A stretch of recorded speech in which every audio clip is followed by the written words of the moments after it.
Que a paz do Mestre Jesus possa nos envolver neste momento. Boa noite a todos aqui presentes e aos que nos acompanham pela TV Seja. À beira de um pântano, formosa borboleta pousou sobre um ninho de lagartas. Ela falou para aquelas larvas: não temam, sou sua irmã de raça, tenham esperança. Eu venho aqui para falar que vocês podem sair desta condição. Um dia vocês sairão dessa condição, nesse lugar em que vocês vivem. Tenham esperança, tenham fé. Todas vocês verão lindas paisagens, poderão voar, poderão encontrar outros lugares maravilhosos, lindos, em que vocês se sentirão muito bem. Não vão se arrastar pela eternidade. Vocês prestem bem atenção no que eu estou falando. Não se satisfaçam apenas nesse mundo que vocês vivem. E as pequenas lagartas questionaram: como isso ocorrerá? Você é alguma fada? Somos tão diferentes. Você é tão bela e nós aqui somos feias. Você parece uma fada. E aquela borboleta, de olhar confiante, diz: sejam confiantes, não sou nenhuma fada, mas sei o que a natureza reserva para todas vocês. Ontem eu vivi assim como vocês estão vivendo agora, mas amanhã vocês viverão comigo. Tenho essa certeza. E aí se afasta aquela linda borboleta. De repente, aparece uma outra, no caso, nesse momento, chega uma mais velha do ninho das larvas e diz para as outras que estão ali: não acreditem em mentiras. Isso tudo que vocês ouviram é pura mentira. Achei um lugar onde podemos comer. Nós vamos nos satisfazer muito, bastante. Vamos dormir e, claro, esperar a morte, que é o nosso fim. Não acredite, isso é conto de fadas. Isso não existe. Não existe lugar melhor para nós. Vamos, olha, tem várias folhas ali, folhas de couve. Vamos todas nós. Vamos saciar a nossa fome. Nós, então, após saciar, vamos esperar a nossa morte. Não há outro fim para nós. Nos dias que se passaram, essa velha lagarta adormeceu. Chegou a noite, ela adormeceu, e aí todas puderam ver o que estava se processando naquele momento. Aquela lagarta não estava se movimentando como normalmente ela se movimentava. E no processo que não se pode descrever a própria natureza, o que aconteceu com aquela lagarta, que era a mais velha de todas? Ela se transformou numa linda falena. Esta é uma adaptação da nossa amiga Rossana, não é? Da evangelização, que nós hoje contamos. E é ela que sabe muito melhor do que eu contar o apólogo, né, para as crianças, que nós, então, passamos hoje para as crianças do terceiro ciclo, para que elas pudessem, então, perceber o poder da transformação. a transformação da larva, da lagarta, para a borboleta. Esse é um apólogo que se encontra no livro Contos e Apólogos, do Irmão X, pelo Espírito Irmão X, e a mediunidade psicografia de Francisco Cândido Xavier. É um apólogo que uma amiga nossa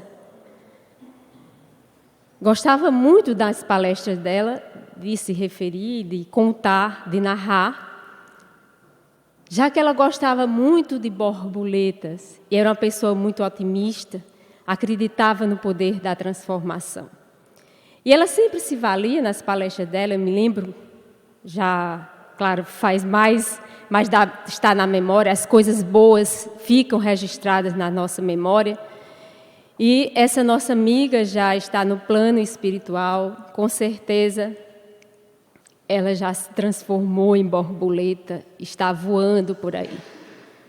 Porque é uma pessoa boníssima e com certeza conseguia perceber as coisas boas da vida e conseguia perceber o lado bom, transformador.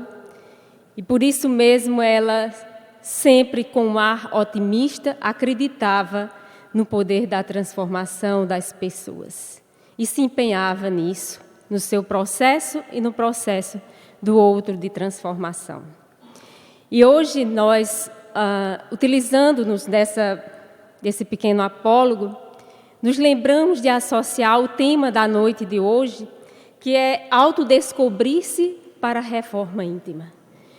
E mesmo antes, já tendo feito um roteiro para esta palestra, para esta exposição, inserimos este apólogo como algo necessário ou até mesmo como um ponto, um aspecto importantíssimo, que é a questão de, antes de se processar o autodescobrir-se para a reforma íntima, é preciso o sujeito saber quem ele é. Lagarta, borboleta, que pode se transformar ou não.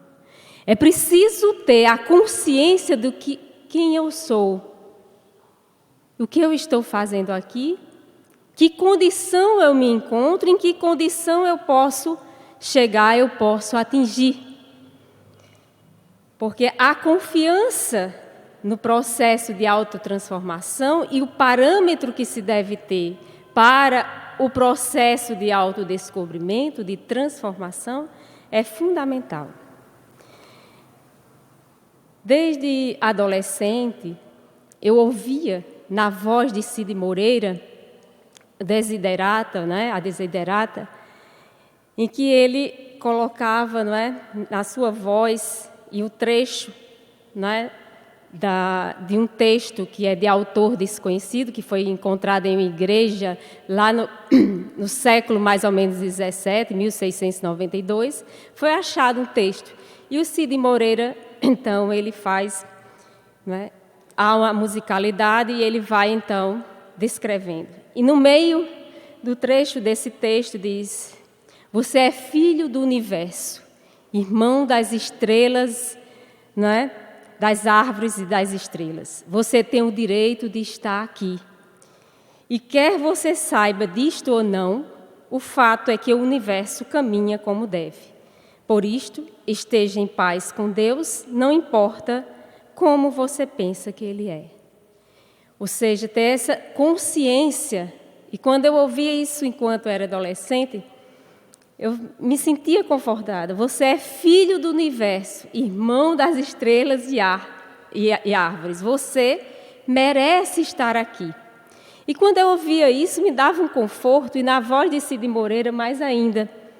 Quer dizer, somos filhos do universo. Então, ter essa primeira consciência, eu sou filho do universo, irmão das estrelas e árvores. Eu mereço estar aqui encarnado. Logo, partindo desse pressuposto, que nosso destino é a perfeição, a sublimação, e na própria voz de Jesus, quando diz: vós sois a luz do mundo, vós sois o sal da terra.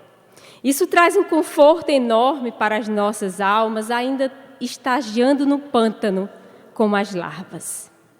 Ainda nos traz um conforto de forma a acreditar na nossa capacidade de evolução, de transformação. E nos faz sentir filhos do universo. E o processo de autodescobrimento não são todos que se habilitam a fazer esse processo de autodescobrimento. Porque o mais das vezes nós queremos fugir ou nós não queremos acreditar e preferimos viver como lagartas, como larvas, no pântano, habituados com o que já temos, com o que já é corriqueiro, com o que já conhecemos. Não somos audaciosos para enfrentar o diferente, para arriscar. E por isso mesmo permanecemos, mais das vezes, estagiando no pântano. Mas quando nós nos habilitamos para o processo de autodescobrimento, o que não é fácil, porque segundo Joana de Ângeles, no livro Autodescobrimento, que é um dos primeiros, aliás, Homem Integral, o Homem Integral, lá tem um capítulo sobre o autodescobrimento, e Joana de Ângeles vai nos conceituar o que é autodescobrir-se.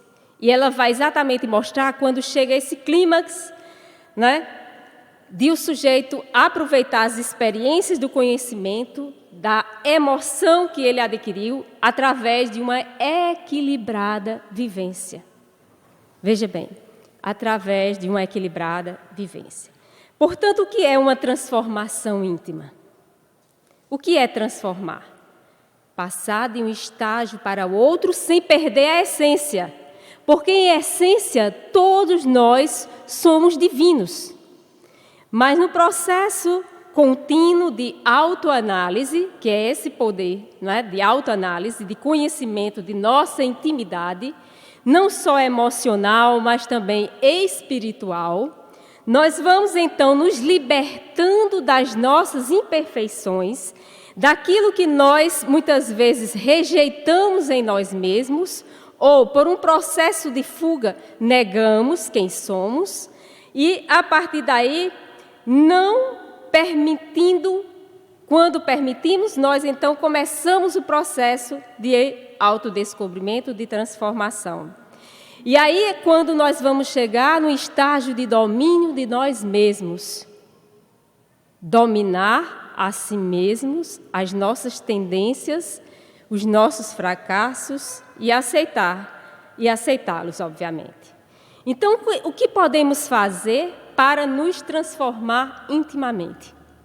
Se é um processo doloroso, claro, toda transformação exige, não é, esforço, exige uma prática, exige, obviamente, passar de um estágio para o outro, e para isso é preciso ter uma finalidade, um propósito e saber, obviamente, o que se quer atingir. Então, o que podemos fazer para nos transformarmos intimamente? E no Livro dos Espíritos, na questão 919, Allan Kardec já perguntava: qual o meio mais prático e eficaz para se melhorar nesta vida e resistir ao arrastamento do mal? E os Espíritos nos respondem o que normalmente já se sabia antes de Cristo, não é?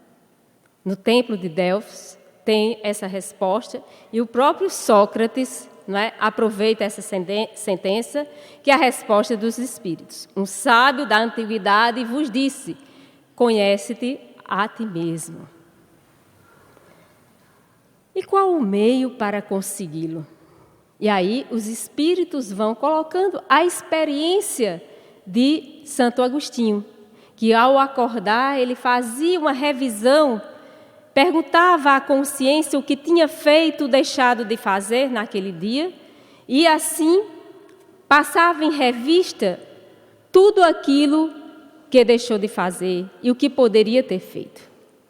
E nós, muitas vezes, nesse processo de autodescobrimento, na vida em que nós corriqueiramente passamos, não paramos para fazer esta revisão. É necessário, então, paradas, reflexões. E nós sequer paramos para fazer este processo, porque ele é fundamental para a nossa transformação íntima.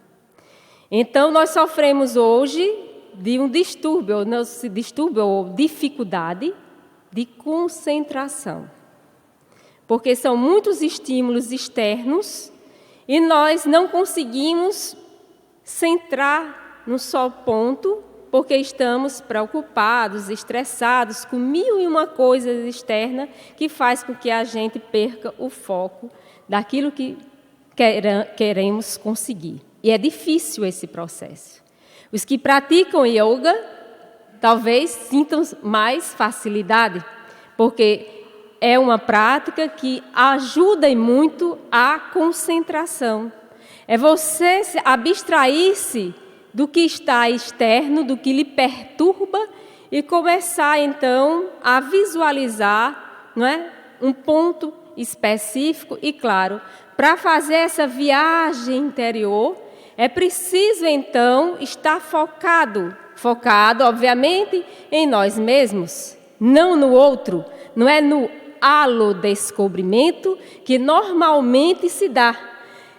Porque quando nós paramos para refletir, a gente vai falar mal, né, vai comentar a vida do outro. Então, nós estamos preocupados com o alodescobrimento do que propriamente com o nosso autodescobrimento. Então, pode-se e deve substituir, claro, a partir do autodescobrimento, o que se pode fazer? Substituir aquilo que nós identificamos como equívocos, como vícios, como defeitos, como que precisa ser alterado para que possamos substituir. Por exemplo, se nós identificamos um traço na nossa personalidade muito egoísta, ou muito personalista, narcisista, temos que, obviamente, tentar substituir esse egoísmo e tentar trabalhar pelo altruísmo, pela caridade, o orgulho pela humildade, fazer essa substituição, tentar ensaiar isso paulatinamente. Porque se nós bloqueamos, e aí é quando existem pessoas que são muito duras, muito endurecidas, elas não conseguem ver-se, elas não conseguem enxergar a si mesmas. Então elas bloqueiam o processo de transformação, porque elas não se acham, mesmo que outra pessoa diga, egoísta, ou narcisista, ou personalista, um personalismo, ou ciumenta demais, invejosa, agressiva, temperamental, ou intolerante, ou maledicente. Então, o processo que se faz, quer dizer, todos nós temos, em um aspecto ou outro, mais ou menos, pontos nevrálgicos que precisam serem trabalhados. E o primeiro passo é identificar, para que haja, então, o processo de autotransformação. E quanto tempo isso leva? Poderá levar para essa mudança ocorrer? Aí é que está. Não se dá de uma hora para outra. Eu posso identificar um traço em mim e esse tempo não importa. Não importa quanto tempo vai levar. Mas o esforço que se está fazendo, um esforço contínuo, para que se atinja a transformação íntima. O esforço. E está lá, é uma das sentenças de Kardec, reconhece-se o verdadeiro espírita pela sua transformação moral, pelos esforços que ele faz para domar as suas más inclinações.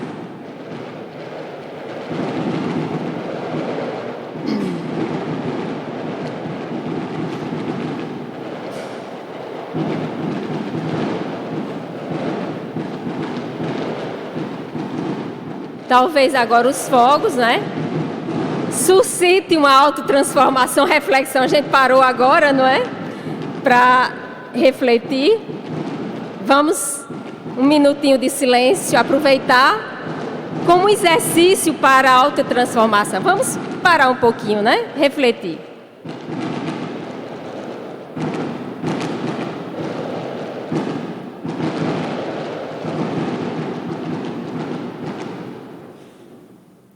Não deixemos que a dinamite desperte o nosso eu através da dor. Mas vamos pelo amor, pela autotransformação. Né? Então, a preocupação é conosco, é uma preocupação que deve ter para o nosso processo de olhar para nós mesmos, e essa reflexão acerca das nossas escolhas, não é? É fundamental para esse processo. Existem alguns empecilhos para o autodescobrimento. E um deles é a preocupação que nós temos demasiada com a opinião alheia. Se eu perguntasse aqui, quem alguma vez se declarou espírita ou não se declarou espírita, com medo ou não teve audácia, ou, enfim, não se declarou espírita para um evangélico ou para um familiar, porque temia a opinião do outro. Isso, há muitos anos atrás, acontecia. Se ocultava em dizer que era espírita, só pelo fato, não é, de temer ou de não ser aceito diante de um grupo social. Eu acho que isso já não acontece mais, né? Principalmente com todos vocês, já não acontecem isso. Mas, o mais das vezes, nos emperram e nos impedem de ser nós mesmos, porque nós estamos preocupados com a opinião alheia. As nossas escolhas, não é? O que vestimos, como nos vestimos, as nossas escolhas profissionais. Às vezes, a nossa profissão é escolhida porque o pai ou a mãe determinou. Então, para agradar o pai e a mãe, a gente vai ser médico, vai ser advogado, quando tem a mínima vocação para ser médico ou advogado, mas tinha vocação para ser professor, como muitos, não é, alunos meus que têm vocação para serem professores, mas fazem direito também. Eu digo, por que você está fazendo direito se gosta, não é, de letras? Porque o pai ou a mãe exige que seja, não é, um advogado. Enfim, a preocupação demasiada com as opiniões dos outros nos cerceia, de certa forma, e nos faz, não é, seguir um caminho, muitas vezes, equivocado. Isso vai trazer consequências para nós, no sentido de não estarmos realizados ou profissionalmente ou emocionalmente. Muitas vezes a gente se envolve porque pela aparência também. Se envolve com determinadas pessoas pela aparência e não pela essência. E isso provoca, claro, danos à nossa personalidade, ao nosso modo de ser. E as conquistas, preocupados com outro empecilho que Joana de Ângeles coloca, são as conquistas exteriores. Eu quero conquistar um status tal, então eu vou para tal profissão. Eu quero conquistar, por exemplo, a amizade de fulano. Então, fulano só vai ser meu amigo se eu andar assim. Ou eu vou ter que me portar de tal forma, usar tal cabelo ou tal, né, vestido, porque vai agradar a fulano e a cicrano. Quando, na verdade, as nossas escolhas passam, obviamente, por aquilo que nós somos efetivamente, sem nos preocuparmos com algo externo. Porque a transformação interior não diz respeito ao seu exterior, obviamente. Isso, numa visão fundamentalista, não é, preconceituosa e de muitas outras religiões que se baseiam apenas no externo. Então, o convívio social e as disputas insignificantes, como também o julgamento pessimista da própria existência, como as larvas tinham. Então, se eu tenho um julgamento pessimista da vida, obviamente vou ter um julgamento também pessimista de mim mesmo e não vou acreditar no futuro. É preciso acreditar numa vida futura. E nesse sentido não se é ingênuo, utópico. Ai de nós se não fossem os utópicos, os ditos ingênuos. Aqueles que acreditam em um mundo melhor e que anunciam de forma prática esse mundo. Então, podemos perder os parâmetros do equilíbrio para a análise correta dos fatos quando nós nos deixamos envolver por aspectos exteriores, por opiniões externas e não temos um parâmetro daquilo que nós achamos essenciais para a nossa autotransformações. E, claro, isso tem como consequência tristeza, quando não se chega a uma autocompaixão, diminuição da autoestima, ou quando não se chega a uma depressão. Porque se eu não encontro a minha identidade, não formo essa minha identidade, isso não quer dizer ser rebelde, nem fazer uma análise em relação às opiniões alheias. Mas é preciso se pautar sobre o bom senso e encontrar em nós mesmos a capacidade de discernimento, de bom senso. Vocês podem assistir ao seminário de Divaldo intitulado Autodescobrimento. Ele tem um DVD, já existe o DVD, e nesse seminário, Divaldo Pereira Franco coloca alguns itens que nós anotamos na época em que nós ouvimos esse seminário, e ele apresenta alguns itens que eu achei importante e fui anotando sobre essenciais para fazer essa viagem interior. Então, um dos pontos que ele coloca é exatamente esse: seja você mesmo. Não és melhor nem pior do que ninguém. Ter essa consciência. Se você se comparar aos outros, você sempre, né, se tornará, ora, vaidoso, ora, amargo. Vaidoso quando você se comparar a uma pessoa que não tem as qualidades que você tem. E amargo, né, quando comparar com uma pessoa que está acima das suas qualidades. Então, há sempre pessoas que eles vão ser, né? Eles são inferiores ou superiores. E vocês? E nós? Não somos melhores nem piores. E o próprio Divaldo passou por essa experiência quando ele foi criticado. Quando foi criticado, um dos que assistiu uma palestra dele chegou para dizer que ele era muito retórico, que as palestras dele estavam muito repetitivas, que ele não era um bom expositor. Imagine. E o que nós seríamos, né, se Divaldo não é um bom expositor. Então, a pessoa teve essa audácia, não é, de chegar e criticar Divaldo, dizendo que ele era muito retórico, que não gostava das palestras dele, não é, que ele repetia muito, não é, que ele não era essa bola toda, ou essa, não é, que as pessoas achavam. E a pessoa teve a audácia de chegar e fazer essa crítica. E, claro, quando ninguém gosta de ser criticado, mesmo quando merecidamente. E o próprio Divaldo não estava preparado para as críticas. E ficou, né, meio entristecido, né, realmente começou a pensar, será que eu sou um bom expositor mesmo? Né? Estava meio entristecido e Joana de Ângeles chegou-lhe e falou: o que está havendo com você? Por que essa tristeza? Não, irmã, eu acho que eu não sou assim um expositor, né, para fazer palestras internacionais. Eu não tenho nenhum diploma. Eu só tenho até o 2º grau, né? O ensino médio, que é hoje. Né? E eu não estou preparado para ser esse expositor tão reconhecido mundialmente. Não é?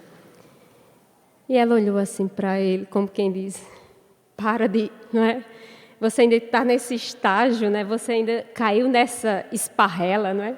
Você ainda caiu nessa armadilha. Sim, porque os espíritos, os mais diversos, não são só espíritos desencarnados, não. Os encarnados também, não é? Eles são verdadeiros espíritos obsessores que querem lhe deixar para baixo, não é? Por isso, cuidado com quem você está, não é, contactando. Porque há pessoas tão pessimistas que enxergam o lado negro, o lado podre, não é? O lado negro de cada um e faz questão de fazer aquelas observações as mais perniciosas para te colocar lá embaixo. Enquanto que há pessoas, o contrário, né? Otimistas, que vêem o lado positivo da vida, não é? Que está ali para lhe amparar, para lhe ajudar. Às vezes você está se sentindo tão mal, vê uma pessoa e, né, lhe coloca para cima. Então ela não sabe nem fez aquilo naturalmente e não sabe o bem que fez aquela pessoa naquele momento que estava tão sozinha, né, se sentindo para baixo. Enfim, e Divaldo caiu nessa. Às vezes a gente pensa que somos só nós, né, que caímos nos comentários maldosos, na maledicência, mas Divaldo também caiu. E aí, Joana chega, olha, eu acredito que você é o melhor orador. O melhor orador que nós temos. Esse irmã, você acha que eu sou o melhor orador? Claro, Divaldo. Você é único. Igual a você não existe. Existe uma outra pessoa igual a você? Nós somos únicos, diferentes. E aí eu remeto à frase do texto desconhecido, de autoria desconhecida. Você é filho do universo. Vós sois a luz do mundo. Deus nos fez, né, nos criou simples e ignorantes, mas para um processo de evolução, e somos únicos. Estamos caminhando para a perfeição. E nos complementamos em vários aspectos da vida. E aí, outro aspecto que ele coloca é procurar saber quem você é. Seja você mesmo, procure saber quem você é, que é a terapia do espelho. Quem já fez essa terapia do espelho? Se olhou, né, no espelho e perguntou, quem eu sou? Hoje nós tentamos fazer isso na evangelização com as crianças. Interessante que as crianças, né, as mais danadas, né, que não param quietas, elas não conseguiam se olhar no espelho e dizer, eu sou, aí só dizia o nome e de repente virava a cara. Elas não conseguiam se enxergar. E é uma técnica interessante você se olhar no espelho e dizer quem eu sou. Quem eu sou. Não só o nome que lhe identifica, mas traços de personalidade. E de repente, parou, eu digo, diga algo positivo que você tenha. Eles pensavam, só sabia dizer coisas negativas, não é? Que é, inclusive, isso que nós ouvimos muito mais. Você é desajeitado, você fala alto, você não presta, você é isso.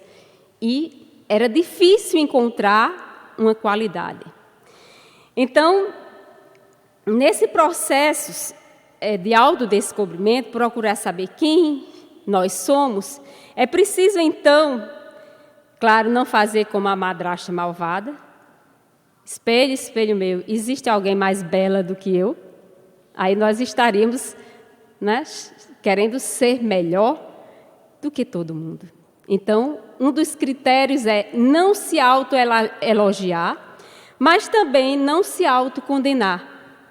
Porque todos nós, né, como também não se autojustificar. O mais das vezes a gente cai num extremo ou outro, né, querendo se autocondenar demais ou se autoelogiar ou justificar os erros. Então, é abster-se de tudo isso, tentar encontrar-se a si mesmo numa serenidade tamanha a ponto de aceitar quem nós somos. Porque se nós nos autoelogiarmos demais, não é? Ah, você é muito inteligente, você é muito compreensiva. Ah, como você... E achar que nós somos só isso, nós vamos cair, então, no processo, não é? De autoelogio que vai ser difícil encontrar a si mesmo. Então, não se justificar, não se autocondenar, nem tampouco autoelogiar-se. Aceitar quem nós somos. Sem nos comparar com um artista tal, querendo ser tal artista, mas enriquecendo-nos de amor. Amor a nós mesmos. O que não significa, nesse amor a nós mesmos, egoísmo. Acreditar em si mesmo. Pensamento sempre otimista, mesmo nos momentos mais difíceis das nossas vidas. Aqueles momentos mais difíceis que atravessamos, porque todos nós atravessamos momentos difíceis. Se perguntássemos aqui, ou vocês procurassem rememorar, etapas da vida em que vocês vivenciaram de momentos difíceis, que pareciam que não iam passar nunca. E ter essa visão otimista é fundamental. O caso, por exemplo, contado por Divaldo Pereira Franco, de uma mulher que descobriu que estava com câncer. E ela tinha apenas 80% de chance de curar-se. Mas ela trabalhou de forma tal, o otimismo em si mesma, que conseguiu reverter o quadro. E quantos não conseguem a partir do poder da mente? Não estamos querendo dizer aqui que de uma hora para outra todas as doenças vão se transformar e não vai ser necessário os cuidados médicos. Não é essa visão mágica, obviamente, que estamos querendo dizer. Mas hoje já está comprovado o quanto o nosso pensamento ele é um dínamo gerador de energia e ele influencia no nosso corpo. Aliás, não existem doenças, existem doentes.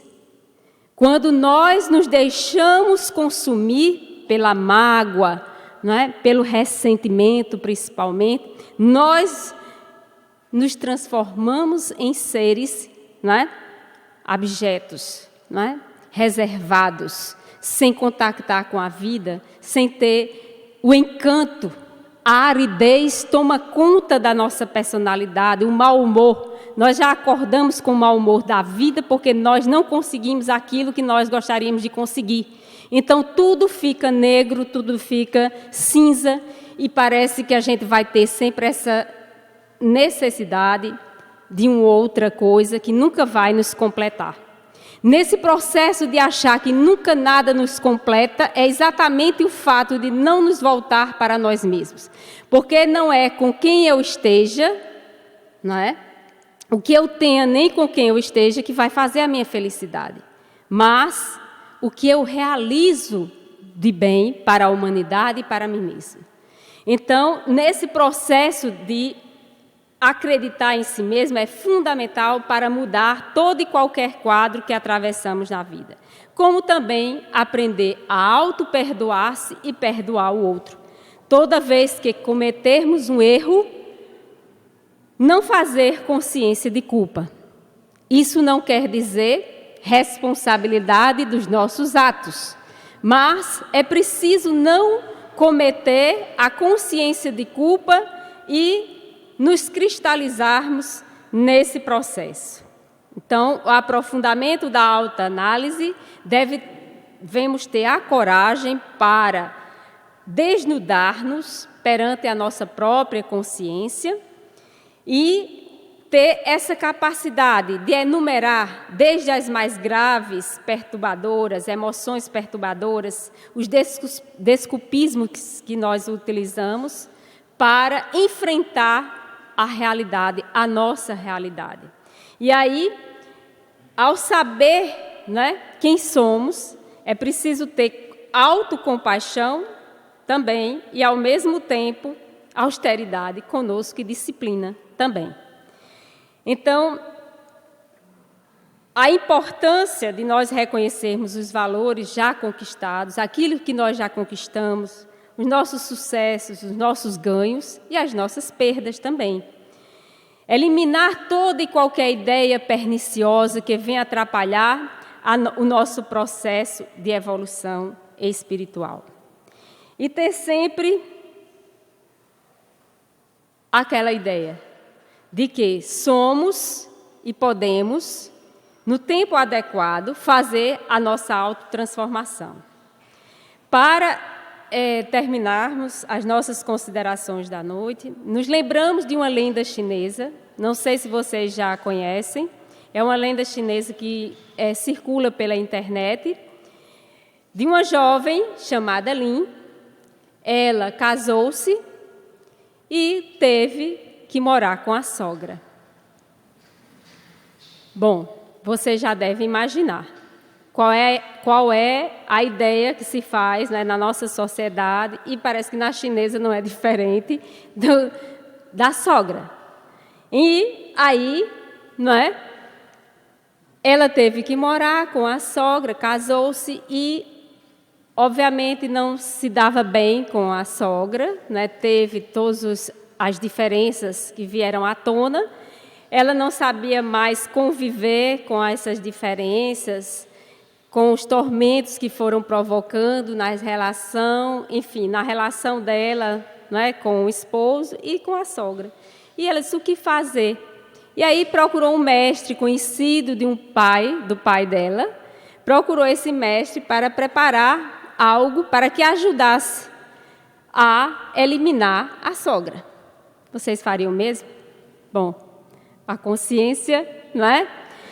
Ela então procura esse mestre e lá ele prepara umas ervas e orienta. Você vai usar essas ervas todos os dias nos alimentos, mas com uma condição: você não vai esquecer de tratá-la muito bem. Todos os dias, para as pessoas não desconfiarem de você, comece a tratá-la muito bem. Prepare o café da manhã, não é? Seja gentil. Comece dando um bom dia.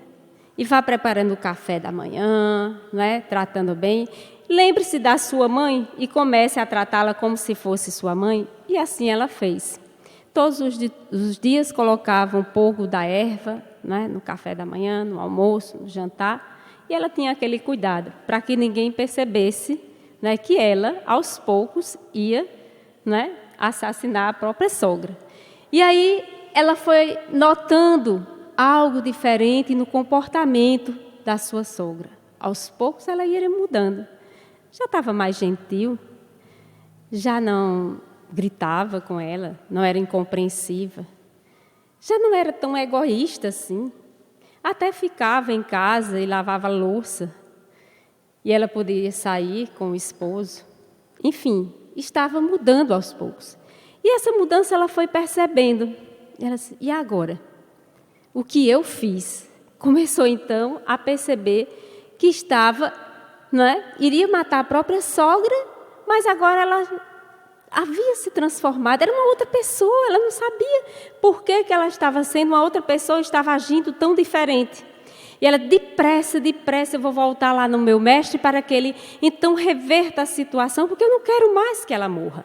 E aí ela volta ao mestre e pede: agora eu quero uma erva para que minha sogra não morra, eu não quero mais que ela morra. E aí o mestre disse: mas quem disse que ela vai morrer? Você é que deixou matar toda a sua raiva, a sua mágoa, o seu modo de tratar para com a sua sogra. Eu só coloquei apenas umas ervazinhas, né? Normais, não se preocupe. E aí ela saiu aliviada. Bom, essa lenda chinesa nos faz perceber o quanto nós estamos preocupados mais em transformar o outro, esquecendo de nós mesmos. A transformação começa por nós mesmos. E a nossa convivência, mesmo com aqueles mais difíceis, aqueles que se dizem ser os nossos inimigos, aí sim é um desafio para todos nós. É muito fácil a gente pular fora, não é? É muito fácil. Mas, quando nós transformamos, porque o amor gera o amor, a gentileza gera a gentileza. E muitas vezes, a gente só vai acordar ou cair em si depois, quando já não tem mais jeito, a gente, de repente, desfaleceu as possibilidades de reconstrução das relações. E aí, nós caímos em si, não é? O próprio Judas Iscariotes tem uma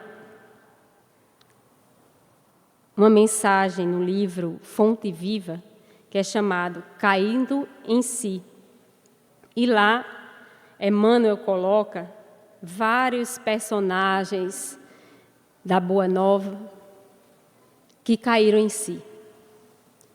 Judas Iscariotes caiu em si, mas quando ele caiu, traiu o Cristo, já era tarde demais. Nessa existência não dava mais, ele cometeu suicídio. Ele impossibilitou qualquer tipo de reversão, de modificação, de transformação. Mas outros personagens da Boa Nova nos deram exemplo de transformação. Pedro, mesmo negando o Cristo 3 vezes, ele caiu em si. E depois que ele caiu em si, ele trabalhou até o final da sua existência pela divulgação da mensagem do Cristo. Maria de Magdala, também, todos os equívocos que cometeu, ela um dia cai em si e começa o processo de transformação. E no cair em si, ela consegue a retomada. Nós temos o caso do próprio Paulo de Tarso, que, a meu ver, é o segundo caso da Boa Nova, o segundo maior exemplo de autotransformação. De Saulo, né, para Paulo, ele consegue, às portas de Damasco, fazer a conversão total. De um homem orgulhoso, arraigado às ideias que defendiam de fundamentalista, passa pela dor que teve que sofrer, a perda do amor, não é? Da possibilidade de amar, ele então reverte, cai em si e transforma-se no Paulo, no apóstolo que soube divulgar incansavelmente a mensagem do Cristo. Então, todos nós somos convidados para sair do charco, para sair do pântano, para alçar o voo como as borboletas. Sejamos, então, borboletas que voam para lugares muito altos daquilo que nós imaginamos, porque nós ainda não podemos ter a dimensão do quanto somos capazes de voar. Voemos com Jesus. Que Ele nos abençoe.